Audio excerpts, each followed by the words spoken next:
السلام عليكم ورحمة الله وبركاته. فضلا وليس أمرا، لايك للفيديو واشترك في القناة مع تفعيل الجرس.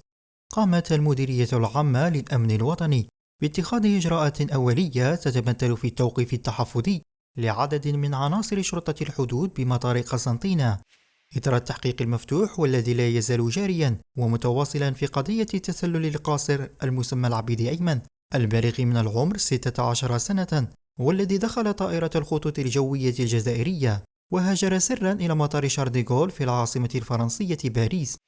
وكان الطفل أيمن قد أثار جدلا واسعا على مواقع التواصل الاجتماعي خلال الفيديو الذي ظهر فيه وهو متخفي في أسفل الطائرة لدى وصوله إلى فرنسا، كما ظهر في فيديوهات أخرى يطمئن عائلته وأصدقائه بأنه بخير ويشرح كيفية دخوله إلى مطار قسنطينة وركوبه في الطائرة.